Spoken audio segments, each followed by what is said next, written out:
All right. Hello, everyone, and welcome. I'm really excited for today's session, focused on one of the most demanding and highly scrutinized positions in the modern enterprise, the role of the Chief Information Security Officer. CISOs are expected to advise the board, partner with executive leadership, and run programs that both reduce risk and drive the business forward. It's a role that keeps expanding, and the bar keeps rising along with it. So I'll be handing it over to Alan in just a minute to kick us off. But first, I wanted to share a quick few thank yous, starting with Alan Luk for joining us again as our guest moderator. He's been leading a series of webinars with us, and we're really excited to have him back for this final April session. We're also joined by an incredible group of panelists, Amir Niaz from Culligan International, Nicholas Moy from Scrut Automation, and Craig Riddell from Wallarm, all who are leading in this role and who are here to share a bit more about what it takes to be successful as a CISO today. So with that, I'm going to hand it over to Alan to lead us through today's session. Hey everybody, thank you once again. Great topic today, one that is also very interesting to me. I've reported to CISOs before, and they all seem to be very busy and very stressed, and the good ones hide it well somehow. So today's session is going to be talking about the CISO role. CISO role has evolved from a technical leadership function to a business accountability function, often with responsibility that outpaces authority. Today, we'll explore how that reality differs across startups, mid-markets, enterprises, and hear from the three of y'all who took different paths to your positions. We'll touch a little bit on leadership pressures, burnout, expectations from boards and executives, key considerations or red flags before stepping into the role for those viewers that may be in that position. So thank you all for being here. Let's kick things off. So we'll go in order, I guess. Craig, Amir, and then Nick. Briefly describe who you are and where you work, what your day-to-day or week-to-week looks like as a CISO right now, just to give our viewers a gist, of your role. And at the end, just tell us something fun and interesting about yourself, unrelated to work. All right. So Craig, Nick, and then Amir. Go for it. Sure. Afternoon, everyone. My name is Craig Riddell. I'm the global field CISO here at Wallarm. My day-to-day now seems to be talking mostly around AI transformation and observability across the API layer, which is now all of a sudden in the critical path. I got to my role a little bit interesting. I got out of the military and got accidentally into cybersecurity and got deeply interested in identity and found myself here. I'd say outside of work, my interesting thing is I'm deeply into rugby. That's like my passion. Although I feel like I'm getting a little bit too old to play effectively anymore. But I'm looking forward to this discussion. Awesome.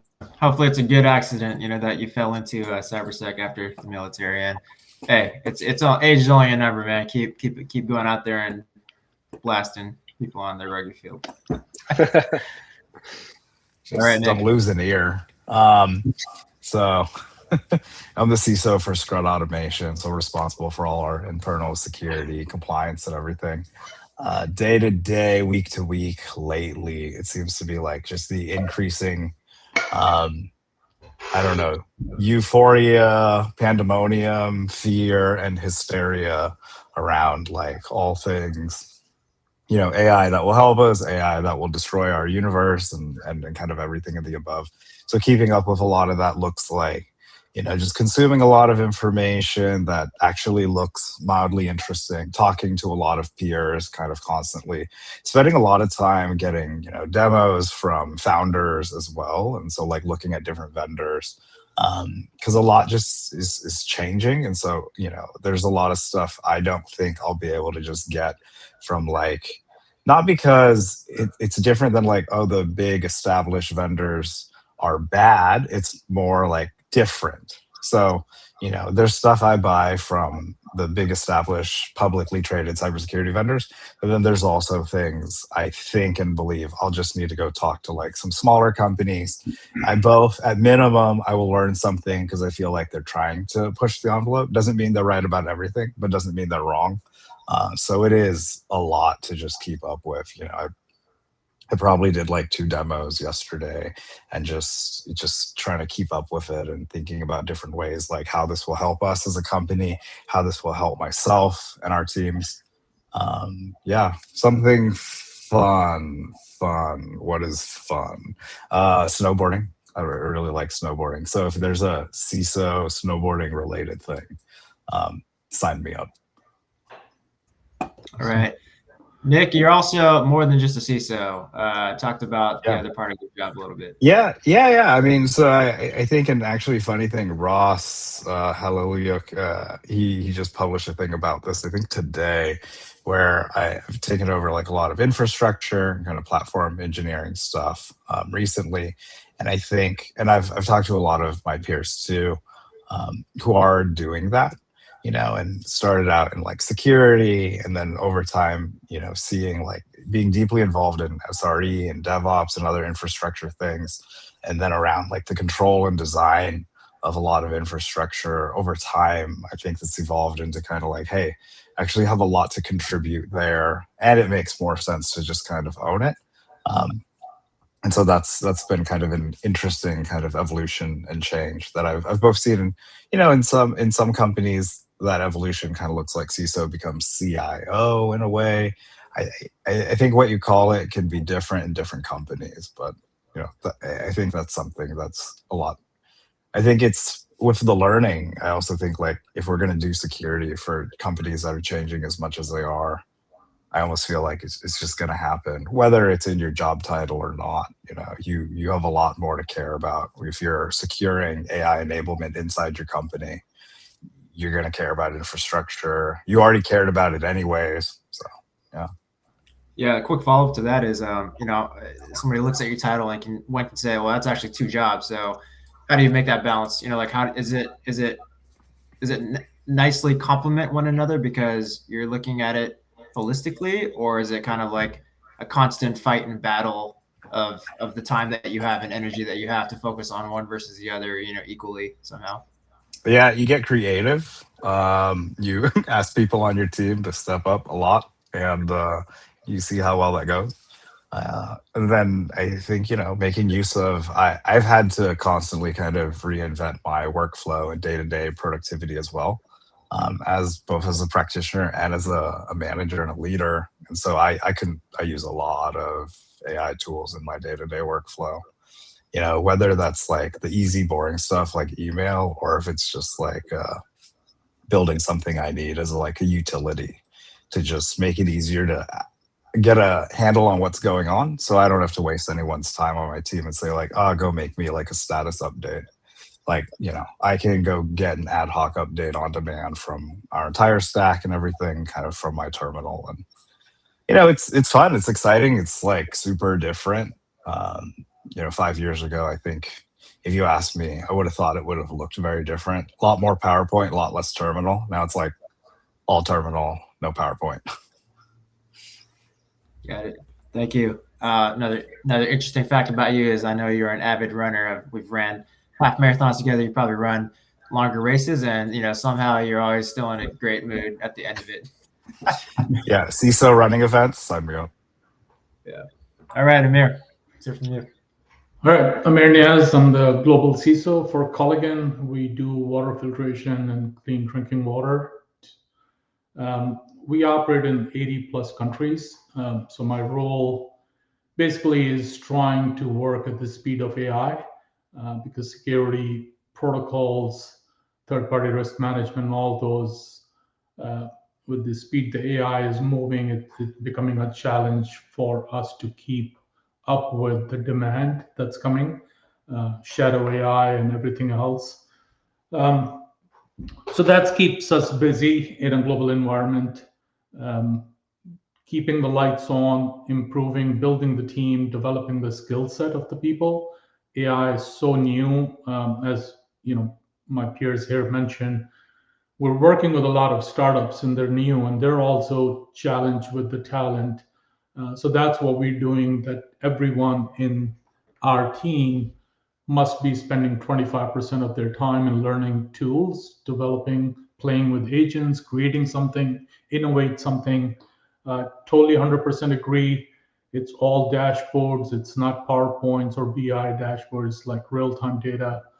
So those are some of the things, and they bring a lot of challenge in prompt engineering type things, internal threat, data exfil type stuff. So that's keep us busy on a day-to-day basis. Fun. I enjoy wines, so that's my fun to research about wines and just kind of get on a waiting list of some bottles that I really like to have. My background is similar to Craig. I was in Afghanistan war in 88 to 89. My IT career started with radio signals that I was working on, and then from there got into business and then kind of turned into IT. So yeah, wanted to present or be in a board member somewhere, and now I'm presenting to the board. So one way or the other, I got into the board. So. Awesome. Amir, follow-up question for you. So you mentioned how just like every other company, right, is pressures to adopt AI, use AI, experiment with it, and basically do more, with less, automating all of our jobs away. In your industry, like in tech industry, is very obvious. It's expected. It's kind of the norm now. Kind of in your industry, how aggressive has that push been, for teams to ratchet up the leveling up with the skills and adopting these, and like what has been the guidance or the help, the assistance, that the company has given to team members to be able to do that effectively? Yeah, no, good question. I think the messaging that's coming from the board and the leadership is do something with AI, whatever that is. They're all talking the same language. We need to implement AI and do some productive work. So, the 101 is, okay, we have Copilot, ChatGPT type stuff. So that's productivity. Then you have your point solutions that vendors are coming in and saying, I can fix your one problem. Either it's your financial close or your marketing calls or your tech support type stuff. So those things are moving at a very fast pace. So the direction is the level 1, tier 1, tier 2 type support calls. That's where the bots on steroids type stuff, where we're listening to customer calls, developing customer sentiment. Those were done by humans, and now it's 24/7, and we can provide better service. So that's one functionality. The other is looking at holistically of your IT landscape and say, well, how does IT utilize AI? So your password resets, your order me a printer, order me a computer type, the 80% of the workload that people are calling the help desk can be done by an agent. And it's not a heavy lift, right? And people are very enthusiastic about it. And that's helping us create some free time that people can then invest in learning AI and then become the partners for business. Because what I've noticed is that marketing teams don't really have an understanding of what they're trying to fix. They're listening to a vendor who's coming and selling the solution. So if I can develop our internal IT teams, they can become partner with different business units and then kind of help them do AI implementation in a secure way. Awesome. Thank you so much. All right. I'll ask my first question.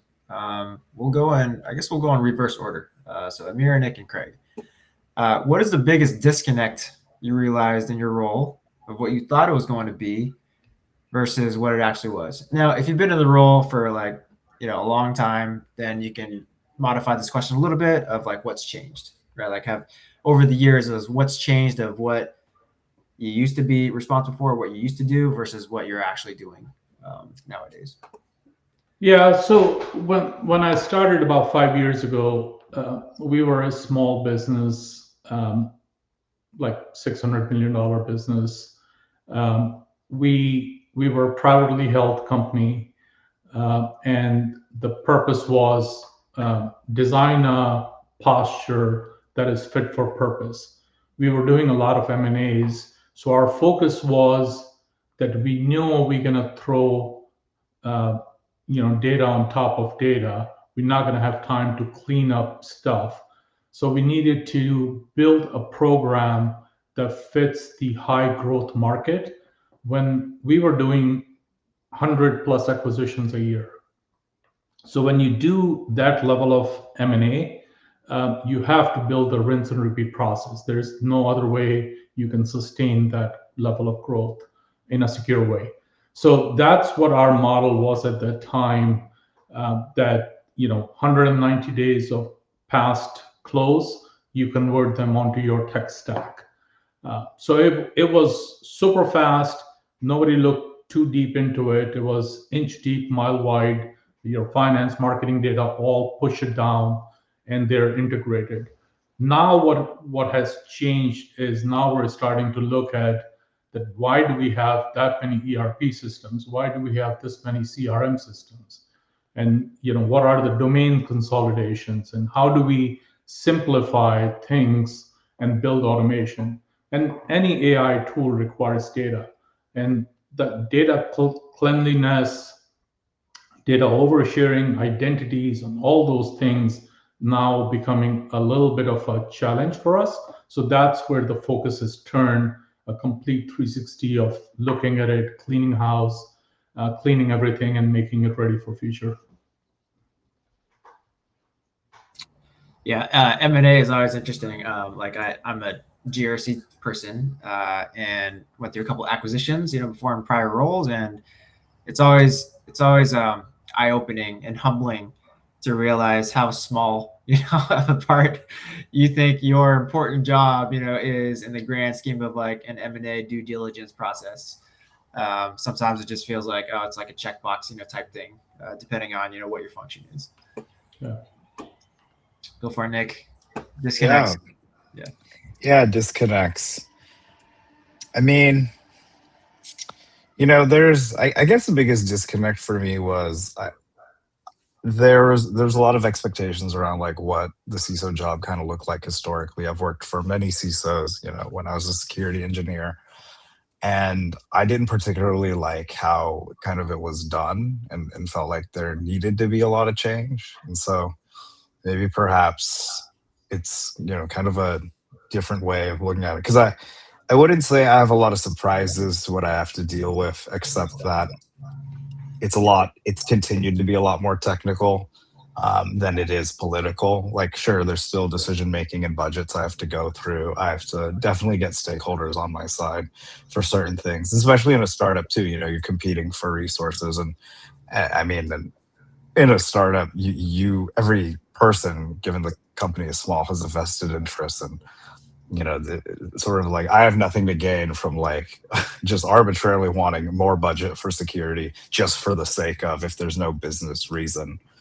But at the same time, I also knew I wanted to do the job differently, and because I had worked in very kind of traditional places too, and I guess similar to both Amir and Craig, I started out at Homeland Security, so I was in the federal government in Washington D.C., and before that I was also at the city of Seattle in the CISO's office there, just like kind of installing firewall appliances and other things, and doing investigations and IR.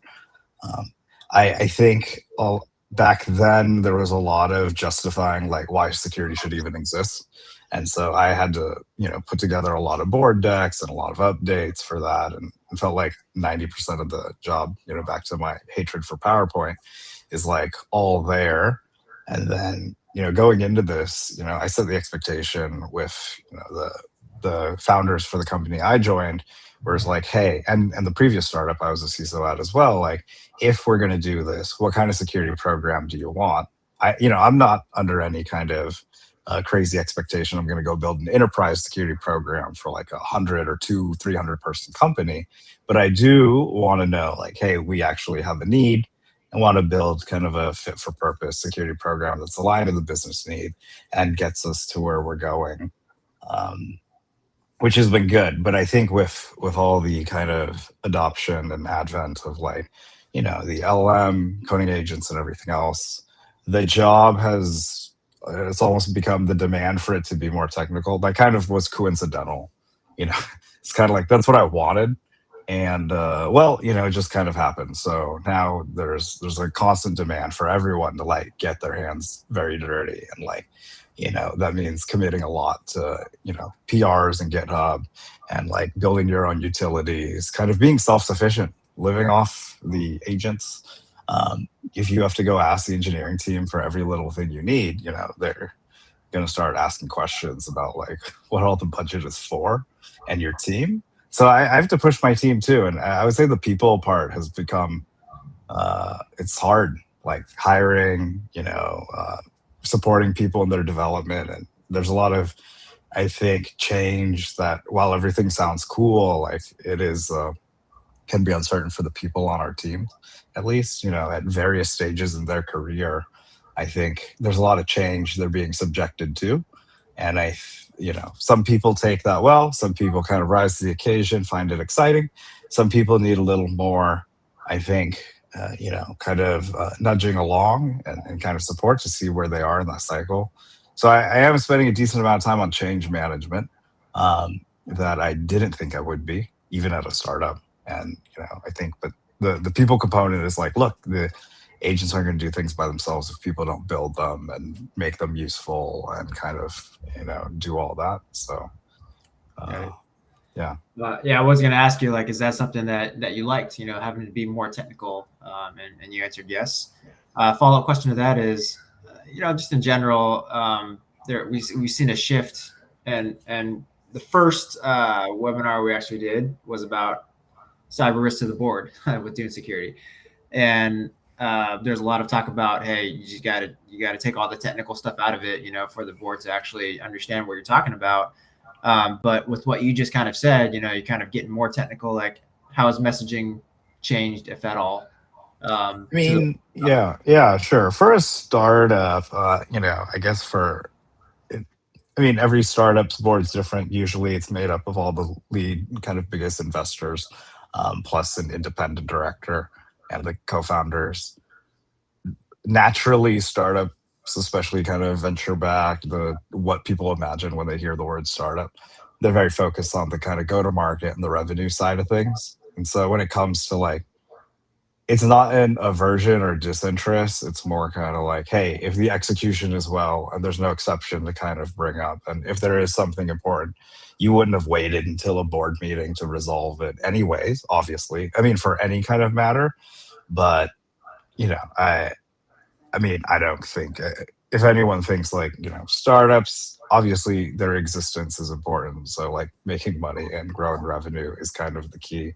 I will say, competing with like marketing and sales forecast in the board meetings is, something a security person is not going to win. And for my friends who haven't left Fortune 500, like I think it'll take time for that to change too. I think on the ground it's changing for a lot of us, but for what I've heard, it's, boards kind of, they vary hugely. In a lot of closed door meetings I've been in with other CISOs, with different tech companies and different sectors, it really depends on their boards. Some of them, for old publicly traded companies, they have a board member who just wants to go super deep because that person's personal background, comes from the technical side and whatever. That CISO said he had to go in every time and like, prepare to answer every possible kind of question. Yeah. Got it. All right. Looks like we lost Craig for a second. Hopefully he'll come back on. But let me move on. Let's talk about leadership pressures and burnout. Where does burnout in this role typically originate? Operational stuff, political pressure, expectation misalignment. Go for it, Amir. I think it's all of it. It's mostly the speed of AI and the expectation that security becomes the department that puts roadblocks to innovation. So there's pressure on that. Developing a framework of NIST, AI, RMF. If you look at the measure and map, that whole process has 50 plus controls that you need to validate. So that's where the challenges become. The part that is concerning to me is, the cyber risk is not just for CISO. When we look at humanizing AI and using it to develop your business processes and change things at that level, then the question becomes, if something really bad happens with AI, and we are being contacted by authorities or something, an agent decided to exfil some data, who's sitting in the hot seat and who's answering those questions, right? So that's why in our organization we have a committee. So the risk understanding is not just at the CISO. There is a legal risk, there is a cyber risk that cyber insurance needs to understand, that what is our process of onboarding an AI tool and how does it fit within our risk appetite that our business has. And then, of course, the board has to sign, right? So those discussions earlier we were talking about is the board is not interested in seeing, are you patching or what's your MDR status, or show me the graph that you're 99% on tools deployment. That discussion has changed tremendously in the board meetings.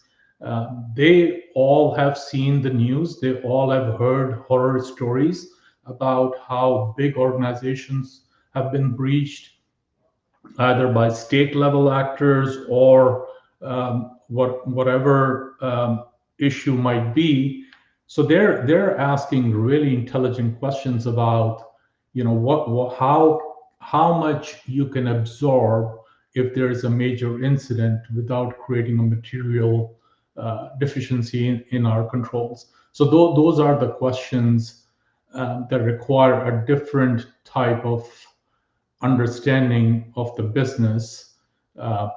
In a global environment, you have different regulations. The EU AI Act has completely different requirements than your California and Utah and others that are coming up with AI state laws. So those type of things, it just kind of builds the pressure on one side that do it fast, but do it carefully. So just, walking that rope and balancing the act of, do it securely while keeping the innovation at the forefront. Thank you, Amir. Craig, good to see you back. We moved on to I'll just repeat the question and I'll have you answer it. We're talking about burnout. Like, where does burnout in this role typically originate from? I saw a statistic that said average CISO tenure is like about 18 months, and then you're gone. Curious to see why you think that may be the case. What are the sources of burnout? Yeah, I think I heard Nicholas say it. Kind of defining the expectations for the role, I think, is something that isn't done enough up front, so that we are often doing things that we may value but aren't necessarily what would be beneficial to the business. So I see a lot more CISOs and CIO roles starting to be combined. I think with the need for like this shift right type of security posture for AI transformation, it's more critical now than ever that the business and the security office partner together. So I think a lot of the burnout comes from just that. There's more work than can possibly be done.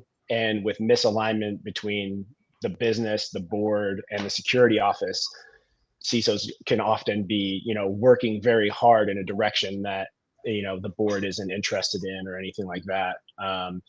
So I think that, and then often kind of going back to the relationship between the security office and the business, it's the CISOs being held for all the accountability, oftentimes without the authority to go out and make things happen.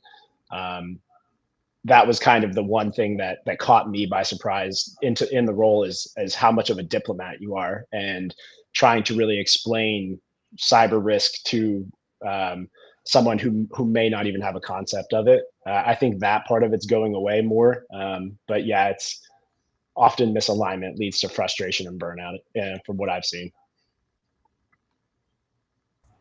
Got it. Each of you touched on kind of org structures and the need to kind of partner with the business more, like the CIO function more. I'm going to ask a GRC question just because I'm in GRC. So the question here is related to org structure. Would you, as security leaders, prefer having the GRC team report under security or somewhere else like legal, where it also oftentimes sits under? What are the pros and cons of both? Anybody, up for anybody to answer? I guess I wouldn't have a preference as long as we didn't get the misconception that being compliant equals being secure. We should be driving towards a security posture that works for the business and not just, compliance check boxes. Wherever we get the most accurate reflection of that is where I want them to be. Nick, I'm going to pick on you a little bit.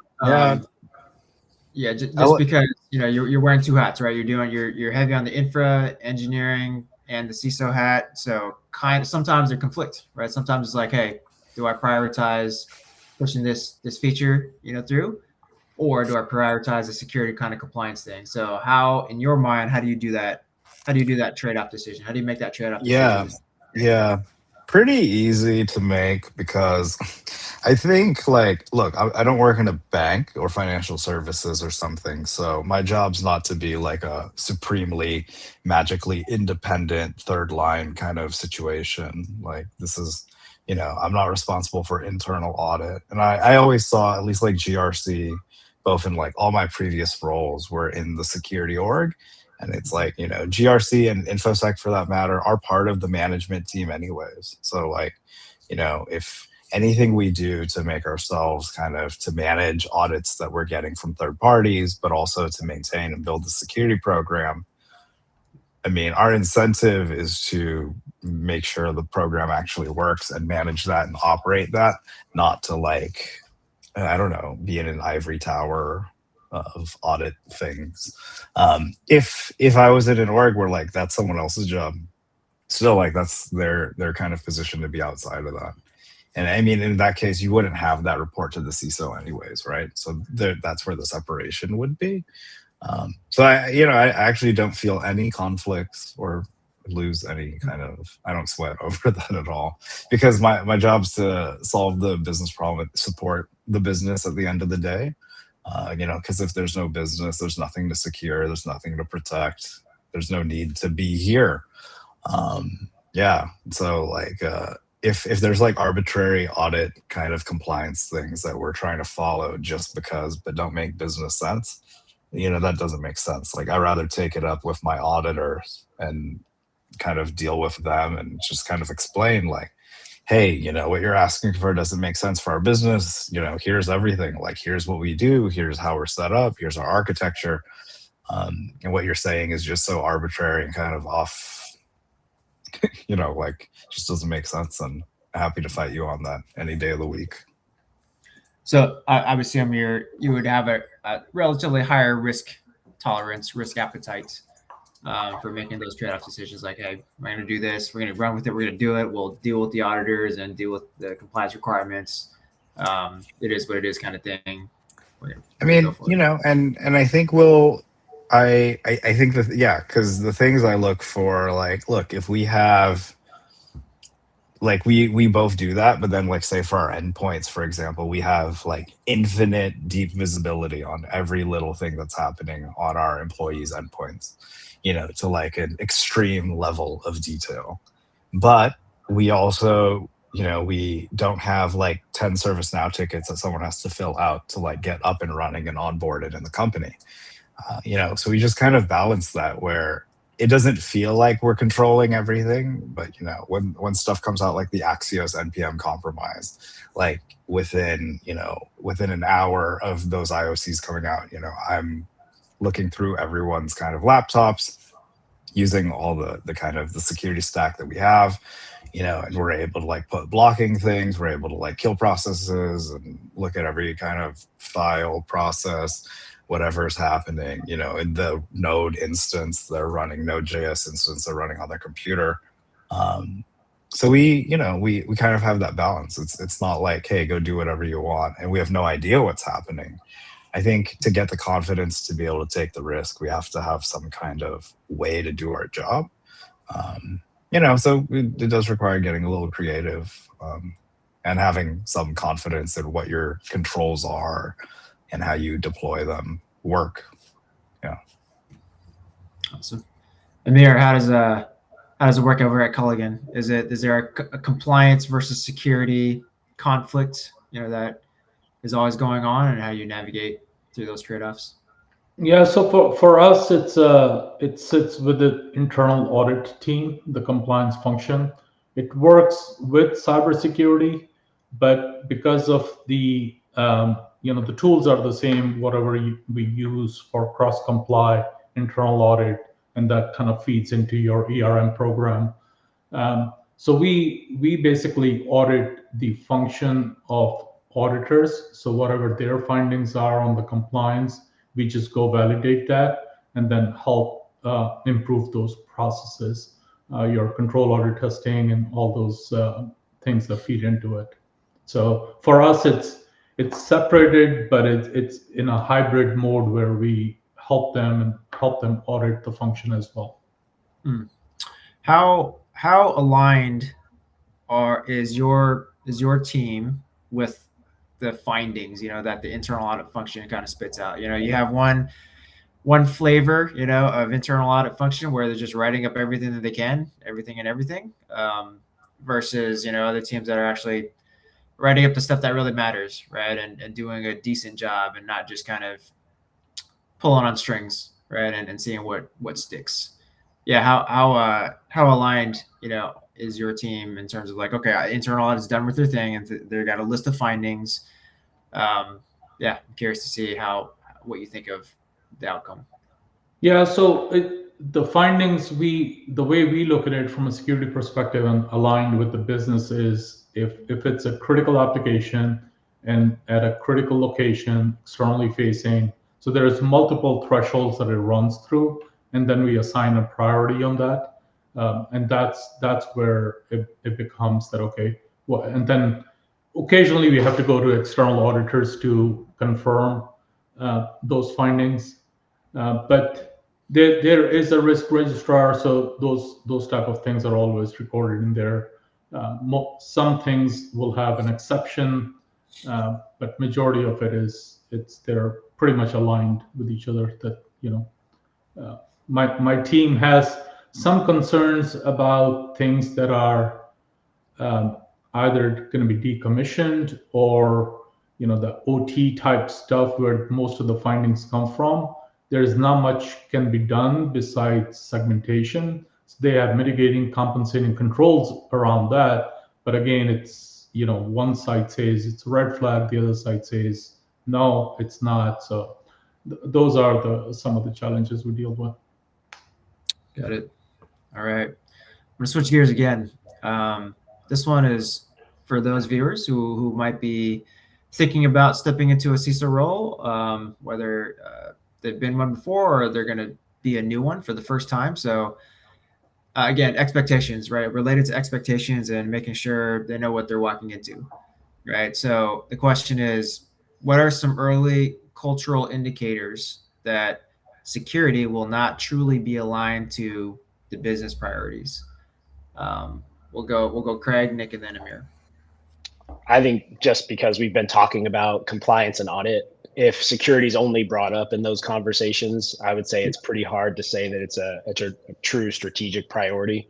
And then the only other thing that I would say, red flag, I think Nicholas nailed it. Define success for the role with your stakeholders. What type of program do you want me to run? Am I here to fill gaps, or are we building strategy? Are we trying to align closer with our business partners, et cetera? That'd be my two things for sure. Yeah, follow up on that, I guess. Definition of success. Has definition of success changed in the CISO role from now between like, let's say, a few years ago? Yeah, I would say so. I would say before it was, how are you on your maturity curves, your compliance scores? How are you doing on your internal audits? And the expectation was we were keeping the bad guys out. And now the expectation is they could be in, or there's tons of different ways they can get in. How quickly can respond to something to where we make sure that sensitive or compromising information doesn't get out. I think the definition of success has changed completely as the provisioning process has changed, and it's more crucial now for CISOs to get as close to their business as possible and understand what they're doing so that it can be a part of design and build conceptually and not just something that they're trying to go through a checkbox afterwards. Got it. Excellent. Nick? Yeah, I've seen so many different red flags. I think a good one that is an easy one is like if you can figure out how and if what like the compensation changes have been for the security staff on the team if you're inheriting them. If you find out that like they've gotten basically almost zero increases in the last few years, 2 years, 3 years, 1 year, 4 years, then like it's not good. And if they imply things like, oh, you're going to have to come in and you're going to inherit this team that we don't know what to do with and you're going to have to fix it all. But they never say that, right? It's always like everything is always wrapped up in euphemism. So you kind of want to just unpack that a little bit and be a little skeptical. Like, I think it's always exciting. I mean, why wouldn't it be to like for a new opportunity and a leadership position? But you do want to be discerning and make sure, like, is that something you want? I know at different parts of my life, I would have been like, sure, throw me in, clean up job. I don't care how many things I have to transform, flip over. It's like flipping a house. But, at this point in my career, if a recruiter says like, hey, we got this great CISO job at this company, they're this big, they always talk about the cool stuff. They're like, they raise this much money, they're doing this kind of stuff. It's super great. Everything's amazing. And you're like, has the founder ever spoke to the person who was in the job last or never? Or does he even, or he or she even care about this position? Or like Craig said, like, or is this position just to like, solve some kind of compliance thing for some customer? And or if they do have a security team and it's been there for a while, doesn't mean it's good. Because then when I found out like, wow, that team, because you ask around, it's a small world. I inevitably will know. I have friends who are friends with the people on that team who are in the staff, and I'll be like, oh wow, they haven't gotten raises in like 5 years. Like they're all gonna quit, whatever. And there's no way like me coming in, I doubt they're gonna be, especially if they've had the turnover at the leadership level. Because you have to get a sense of it, like, and especially if you're looking at this for your like first CISO role, you've probably been in their shoes. You kind of know what it's like to be on a team that's going through. Everyone's who's been in cybersecurity has been on a team where it's like on the up and up. Everything's exciting. It usually happens post breach, by the way, where like the company super cares about everything, investing in everything, getting like top tier everything. And then there's security teams where they're like, oh, we need to like cut costs. We need to like trim things down. We need to, do more with less. And it's not really a priority for us anymore, whether it's right or wrong. Yeah, so requires some reading in between the lines and getting creative at like, no recruiter, by the way, or C-suite or a founder will ever just tell you outright like that it's going to be a crappy job. They'll find ways to kind of like make that a little more colorful, but and it doesn't mean it's bad. I have friends who will like happily run into that kind of burning house kind of situation because it sometimes if you're up for that, it can be a great way to make your career. And it just depends on you and kind of where you're at and what your expectations are. But don't just assume they're gonna tell you that it sucks if it does. Yeah. Awesome. Well, there you go, Nick, with the super tangible tips to ask the right questions and filter through the BS, right, to know what you're actually getting into. All right, Amir, same question. Red flags, cultural indicators. I guess what's one or two questions you wish you had asked before accepting your first CISO position? Yeah, definitely. I think some of it is around, you want to ask what the business priorities are, what are some of the challenges. Some of the red flags for me was, I am buying something, they're selling something, and I want a little broader audience than just either I'm reporting to a CFO or CIO. I need to talk to other business unit owners, right? Like marketing, what are some of their challenges? How is manufacturing run? When did you do the last pen test? What are your cyber insurance looks like? So those type of things, and again, it depends on the path that you want to take. Not all CISOs are the same. Not all organizations are same. But I think the red flag would be that everything is good. We just need someone to quarterback this. That would be like, no, I like to understand a little bit more. But at the end of the day, you don't want to come across as that you're afraid to take a challenge either, right? So you want to be open to the fact that, yeah, I don't mind change, continuous learning, and all those items. But at the same time, you want to make sure, like all of Craig and Nick says, compensation, company, where do you see the company in 5 years? And my learning was understanding that is the security budget growing at the same rate as the business is growing, or has it been flat? Do more with same and that kind of thinking. Those were some of the things that we need to just kind of double click and dig into, seeing what the path is going to be from both your growth as a CISO and what visibility you're going to get in front of the leadership, and are you presenting to the board and the audit committees and such. Awesome. Let's talk about skills, right? A little bit of org structure as well. So there seems to be like an evolution, right, of the CISO role. We all kind of touched on it a little bit. Like what skills or roles, do you see the CISO kind of evolving more towards than the traditional role in the past? We'll go Craig, Amir, and then Nick. I would say it's getting a lot more tied to business decisions. Everything being so connected, and now we're starting to see types of attacks that aren't just exploiting known vulnerabilities. It's beating up bad business logic and wallet jacking and things like that. I think it's really understanding what the business is doing and what they're trying to do so that we can partner with them successfully. The old ways of securing our enterprise are quickly becoming outdated as we move towards more an agentic workforce, I think. And then I would say learn how to be curious. We want everybody in the business to care about our function, but so often we forget to care about theirs.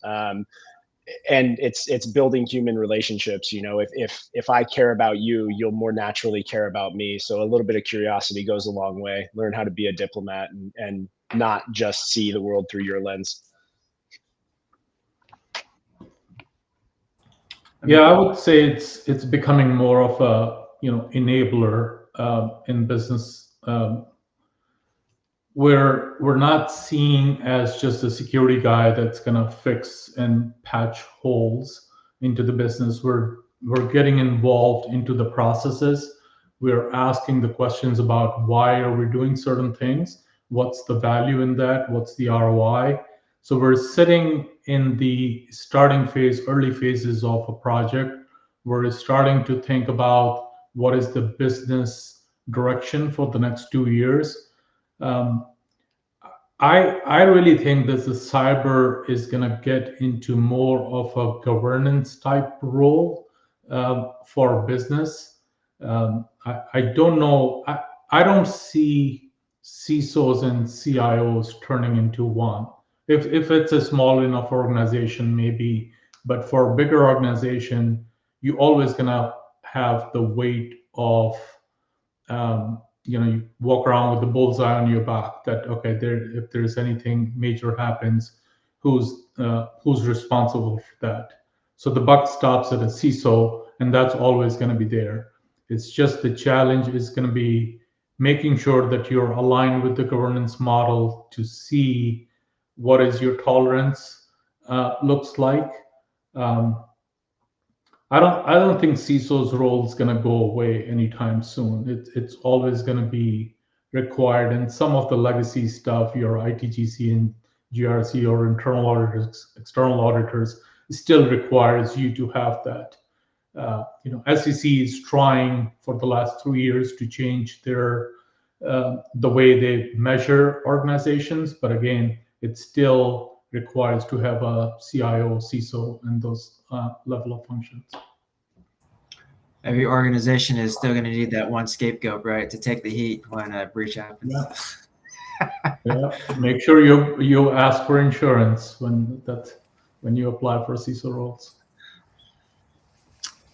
All right, I got another question for you. I'm not gonna go through a webinar without asking the AI question, right? So in the security space, what kind of AI tools are y'all building or leveraging or using or buying for security functions, to help improve security? And then the follow-up question to that is, what do you think are the first roles within security to kind of be replaced with those AI tools? Nick, Amir, Craig. Sure. I mean, I'm using, I don't know, a lot of Claude Code, Cursor, more Claude Code than Cursor these days. And then we have Gemini, because we're a Google Workspace shop, using local models too on like LM Studio and stuff as well, just playing with those, things like Gemma 4 and other stuff. And, there's all sorts of models out there. And then, and that's helpful for like, there's a lot of utilities where it's not so much I need to go make like a full-blown app to go do something. I might need something where it's like, there are a lot of questions I have where I want to know immediately, like, oh, for this device or for this user or a combination of user and device, like, what are all the things? Like, not so much a SIM kind of problem, but not so much I also don't want to log into like SentinelOne, JumpCloud, Google Workspace all at the same time. And instead just kind of get my answers for me. So, I have an agent for that where I've got that all connected. And then in terms of like the kind of security tools that, AI security tools that we're kind of looking at or are using, there's, for like our MDR provider is kind of like they're an AI native MDR provider, and that's been really good, and that's been great, and it's been like very effective for us to scale without having to like build out that function, but have that and something that would have cost us a lot more to try to do early on as a small company. And then I don't, on your last question, like, there's nothing we're buying or seeing, and I'm seeing kind of everything at every stage, pre-announcement, in stealth, post-announcement, kind of everything under the sun. I don't think there's a single product out there fully replacing a role in security. Like, I mean, not because I think the products are bad, but just because they're replacing tasks. And I think there's like a difference between like, and people need to understand that I think historically it seems like some people have reduced like a role to just this like, oh, this is their task. But there was actually a lot of other tasks that we just forgot about because this one task was so time consuming. It's like a SOC analyst that worked for me, it's like, oh yeah, they just triage stuff all day and then they like send it and escalate it somewhere, check some things. It's like, no, they had a real job. It's just the other stuff was so awful and so messy, and the other stuff upstream was so awful that it was just kind of, what they say about what rolls downhill. Now there's a lot better tooling to kind of help them with that. But it's not going to replace the need to have someone do something with something. And especially, the agents, you could let agents do everything, but if you don't have people like managing that, they could also go in circles because it requires a lot of expertise. The LLMs are like a great approximation of like the average, not the best. That needs guidance. So, I think however you achieve that, yeah, I just don't think they're going to replace roles. They're going to replace tasks. I think everyone's marketing is going to say they're going to replace a role because they're defining that role as a task. Two different things and something to watch out for, I guess. Got it. So everybody heard it. Like, if you're looking for a job with job security, go work for Scrut. Your job is safe there. Follow up to that is understand, like, not going to replace roles, going to replace lower level tasks. So then those people can focus on higher value add tasks to focus on. The question is, people building their experience up, right? If you're starting kind of at an entry level, let's say a SOC analyst, right? And that like level 1 type task, gets outsourced to an AI tool.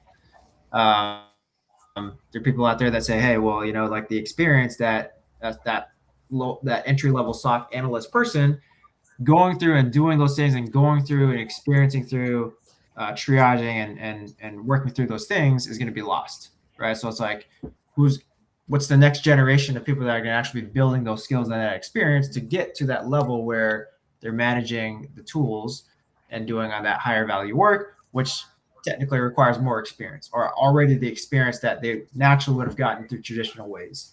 What are your thoughts on that?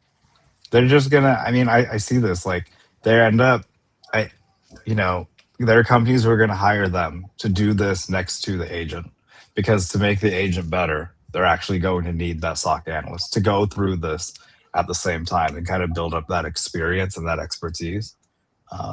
Things just kind of shift around, and it's like, but assuming that there's not more work for them to like build better tests. Like think about like, you were in Big Four fresh campus grad is like hired to go like build PowerPoint decks and like chase like tasks for partners. That was never a good use of that person's time or skills, especially for what, they were paid. There's a lot of other work they should have been doing. There's a lot of work a lot of people should be doing, they're not doing. And like, I think assuming work doesn't change and there's not task expansion and like, kind of work intensification, which has happened every time there's been any new technology in the universe, is kind of crazy. It would be like, oh, nothing will change. We won't imagine new kinds of work to do. If anything, people will have more work than they would, kind of want, because there's not been a single case where people are using this technology and then like going to the beach. It just hasn't been happening. It's like, you're getting this technology, there's more work to do. Find more things, learn new skills. There are probably more skills. Tier 1 SOC analysts who would have had to do all the triage work and go through the useless, noisy alerts, because there's only so much you're going to learn from that. They can do that and then some, and they can just start out with more advanced things that the agent will escalate to them. Inevitably, the vendors, the service providers, the MSSPs are going to end up needing to hire these people. In the short term, they may think they won't or they will, but some of the better ones I know for a fact are hiring up that talent at different levels, because they're going to need it to solve the problem anyways. The other people who think they're just going to like, I don't know, kind of chat GPT their way to it, like they're it's not going to get fixed for them. OpenAI and Anthropic won't solve that for them. It's too much work that goes around that.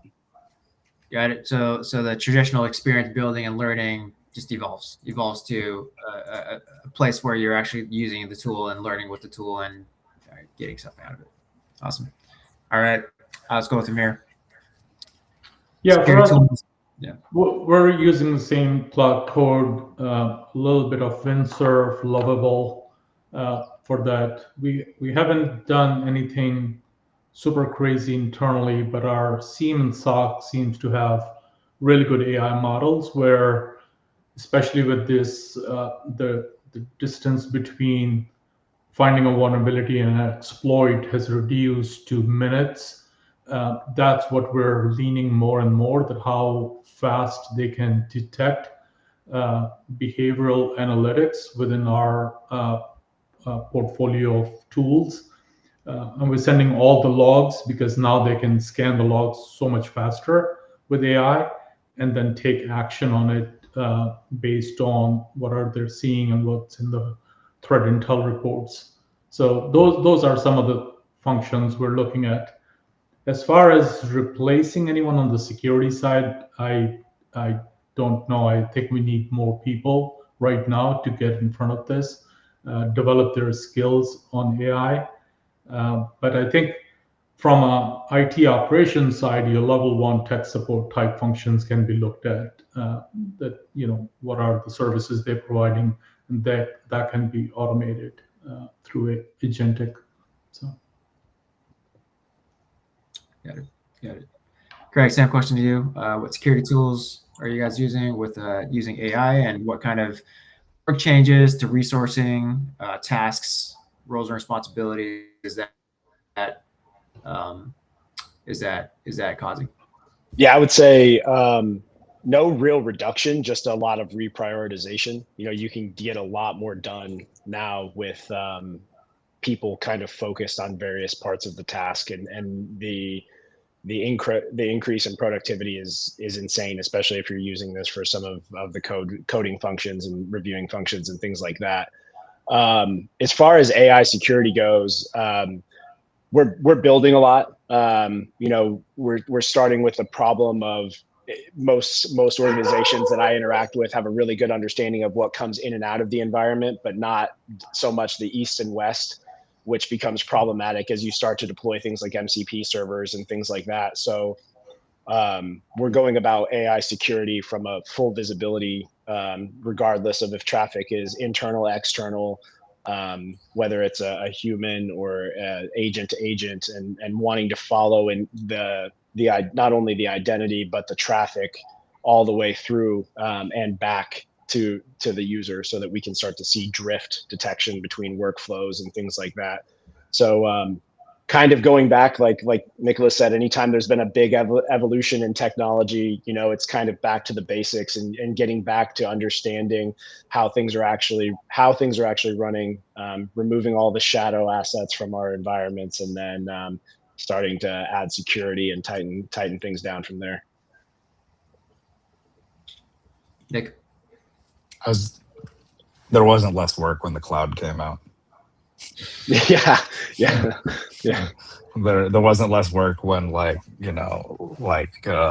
think computing became widespread. I did some research on this. I could not find any documented reduction of work at every time technology has been introduced, because what we do is, it seems like what's been observed is there's a lot of work can intensify for certain things and reprioritize, and then the tasks, we just come up with new tasks. We just fill the void with just because someone doesn't have to do that now. If someone doesn't have to babysit Google Ads and a marketing team, now the expectation is going to be you're going to be building 50 campaigns.